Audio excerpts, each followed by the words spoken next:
I think it was, because Shiloh had been around for a while. Shiloh had been around for a while.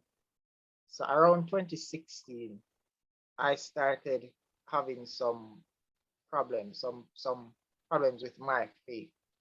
You know, questions started popping up in my head about God, is God really real?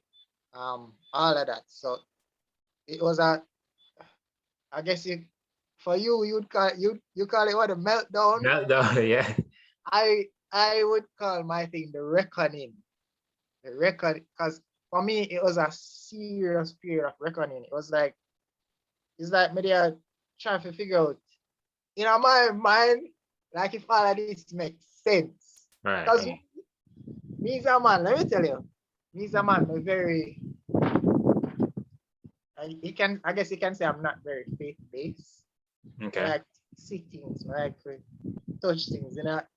Evans, Brendan call me Doubting Thomas sometimes, joking. But it's funny because just today actually I heard a story about Thomas, the disciple Thomas, and the pastor was saying that Thomas was a man of science, and it wasn't that he was so, it wasn't that he was so doubting.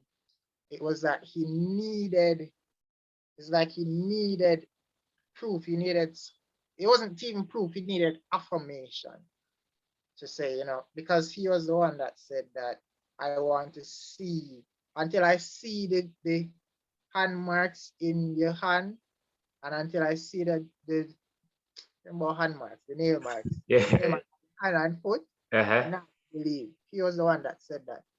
So I was like, wow, look at that, Thomas, Oren, Thomas. Oren, this is like I'm over here losing my mind.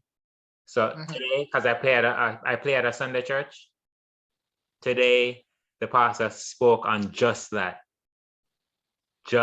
topic. The pastor spoke about Thomas and how Thomas is normally painted in a bad light, doubting Thomas. But he was saying pretty much the topic of his sermon was not having a second-hand religion. Like you have to know God for yourself. And Thomas was told by others that Jesus, was risen, but Thomas was saying, no, I need to see. Like I need to have a personal experience with Jesus.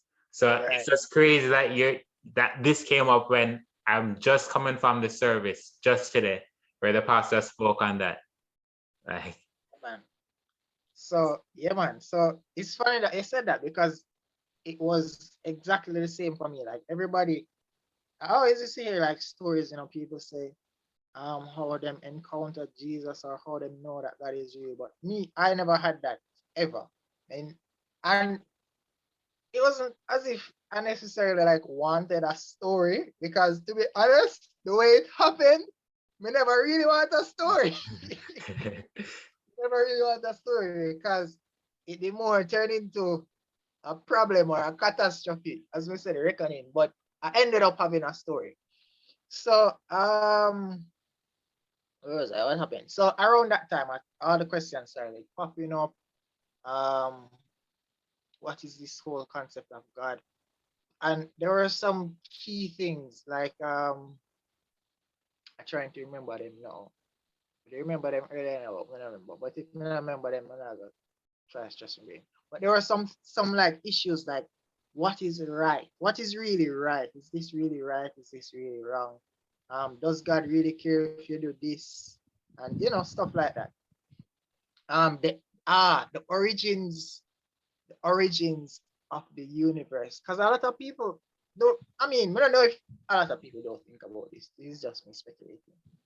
I don't know if people think about this, but me I always just think about this. Like, where did the universe come from?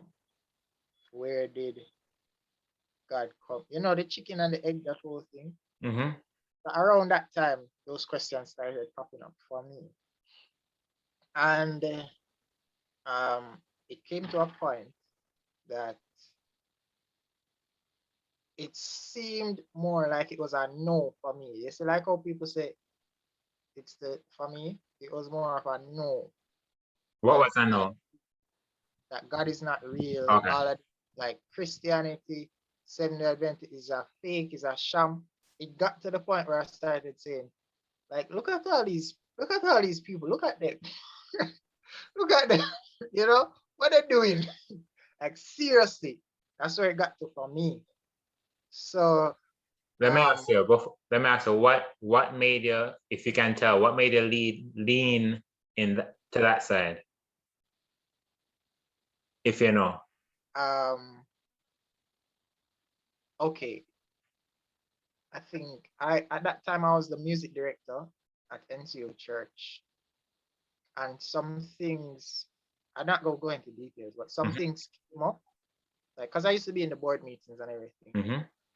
Some things came up, and when I used to be in board meetings, first time I was on a board, first time because music director, that was like a big deal for me, especially like in a church like NCO Church. Right. I believe that they would ask me to do that. But I was there, so usually in board meetings, I would just be, you know, sitting down there with my twiddling my thumbs and looking at everybody because I ain't saying nothing. But there were just some things that were happening that didn't sit well, and them just never sit in my spirit. And I was like, this is really this is really how the church run, like, you know. So I was thinking, so if these basically these people run the church, it's not really God, you know, because people always say, you know, God sets up kings and takes down kings and all. But I was like, not really God, it's we run the church. President and it's a board and it so things like that. And there are other things too. I don't remember all of them, but it was a multitude of reasons. That was one. I think that was one that kind of spurred me. You said what shifted me that direction? That was one, because I was just like, well, if we doing all of this, then we don't need God. Because you understand? So that was one of the things. So yeah, where was I? Right. So I was like, it's a no for me, yeah. So let me tie that into Charlotte thing now. So all right, let me just tell a story before that. In high school, I was asked to be one of the candidates for head boy, and I declined. And everybody was like, "Why you declining?" You know, because yeah, I was pretty popular in high school, so people were like, people were saying, you know, so they would have voted me. So they were like, "Why you decline?" or whatever. And the reason why is because, but then I would, I don't want to say anything. I don't want to say anything that paint my school in a bad light, you know. But back then, Kingsley, I don't even know what Kingsley that really depend on. But if anybody know anything about Kingsley, if anybody watching this, I know Kingsley. They know. If you know, you know. Kingsley really never there run it down. So I declined, and the reason why I declined was because I couldn't support. I couldn't say, all right, if I'm the head boy, I'm like a representative or whatever. Me can't be that for something that I don't really believe in. You understand? So it was that same attitude or that same mindset that fueled this. So I was like, I can't really be a part of this if I don't really believe it. So that was really how that came up. So I was more leaning towards and I was like, yo, I can't really do this, isn't it? That time I was at RE. So as I said, it wasn't Charlotte alone. I was at RE. I was a music director. So I had a good amount of positions of spiritual leadership. So I already have to conduct worship in the mornings, you know, sure the guys are. But I was having all these problems. Shiloh, I was basically like the music director. So teaching the songs and teaching the parts, and you will know that as a choir director, it's not just about the music. Right. It's about it's literally about the message. The Right. music is just the medium. Right. So for me, all of that was just it was just like it wasn't making sense anymore. So I told Asha that I have to leave. That wasn't the only reason. There were secondary reasons that I would have said to you, but that was one. Um, but long story short, I ended up staying. Ended up staying. Ended up staying as an RA as well because I was going to leave that. Um, After the music director thing, that was just too much work. So we end up leave that. Um, so yeah, that was really what happened. That was really what happened. So that's how you're feeling. Did those questions eventually like get answered for you, or like how I don't know if Yeah, atheists now, I don't know, talk to me. yeah. A lot of those questions got answered. A lot. I think the main ones, I can remember one of them. There was this text in the Bible that says, see if I can remember it. I don't remember the exact, but the essence is, if you, I don't want to misquote the Bible, but it's like if you don't believe something, God will send you a strong delusion so that you believe a lie. And when I when I saw that, I was like, because I'm here, I'm here like struggling because I was saying, God, I want to believe in you. Sometimes I used to pray, and sometimes I used to pray, and I used to say, because in my mind it wasn't really praying. I used to talk to God, and I used to say, God, you see, may I try, when I want to just give it to the curb. And you said me this. So what are you supposed to make? What am I supposed to make of this now? So basically, what you are telling me is that you are sending me this, so me, I believe the lie. You understand? But who was it? Winston. Me used to talk to Winston a lot them times. Shout out to Winston. Winston is the base in Evans, for those of you who don't know. I used to talk to Winston a lot in that period. Winston is the person that they explained that text to me. I don't even remember what exactly him said, but when him said, it makes sense. It was when I just even try to remember what him said, because I'm not gonna say it properly. But yeah, man. But a lot of the questions were answered. To answer your question, Okay. a lot of the questions were answered, and some of the things were just me being stubborn, not wanting to let go of some things that I knew I should have. That was a good part of it too. Mm-hmm. That was a good part of it. You're just trying to find an excuse. Yeah, for sure. Then you start rationalize and you make it make sense. Yeah, man. But that not really. Yeah, man. Uh, Yeah, man. Anything that you want to make sense, you can reason it out and make it make sense, man. yeah, man. For you. Perfect. Perfect. Perfect. Yeah. So given that you say, yeah, man, that faith isn't your strong point, you like to see things. Like, so now moving forward, like how you deal with that, like the whole faith thing, believing where you can't see. I was reminded of, it's a lot of things, it's a good amount of things, but I think the main thing is that you have to be like a child. That's one of the main, that's one of the things that they stick with me so much. Because I was reminded of when I was a child and like things that I used to say. Like for example, my father, in that time, my father, he called me and he said to me one time, Oren, you remember, and I didn't even remember this.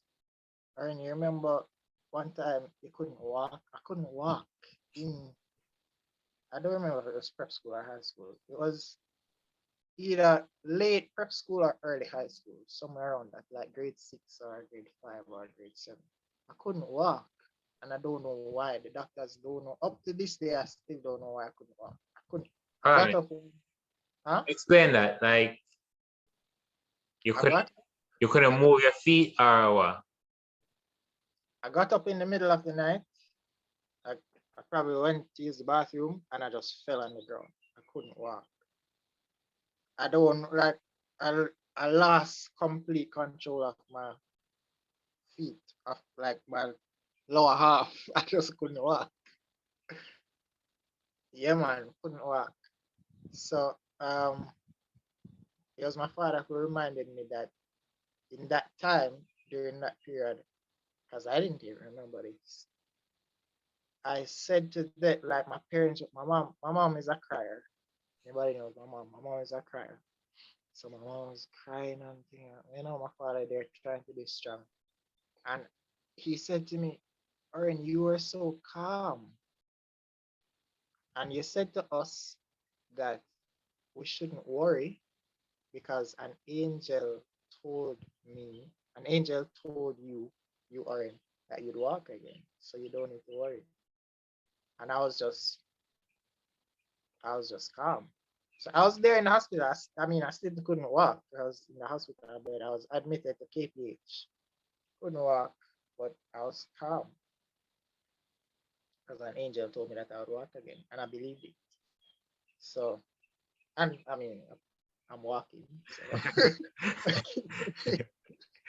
Yeah. So how long, if you remember, how long were you crippled? Sorry, how long you couldn't? I was a cripple. I couldn't walk. How long was this? But no, maybe it was about 2 weeks. Okay. I don't know if it went up to a month. I don't think it went up to a month because I don't think I was out of school so long. I think it was like 2 or 3 weeks. First week I couldn't work any at all. The second week, the nurse come and take me out of bed and say, "You're gonna walk in and what?" And like they start and I get up and me did it, and I had like I don't remember if I had crutches, but I was on some assisted way. And I did it, and it's like I don't think my parents were there. I think my parents came afterwards, and I was like, "Mommy and Daddy, I walk like say you walk from here to I walk from here to there, and they were like, "That's good, So yeah, and I think it was like 2 weeks after like the first week of doing that. By the end of that week, I couldn't walk without the assistance, and then you go back to normal.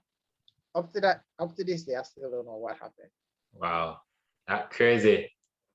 No more ball. Can't sustain a car them. No sustain. Wow. It'll be a terrible thing, man. Wow. Crazy. All right. You spoke about remember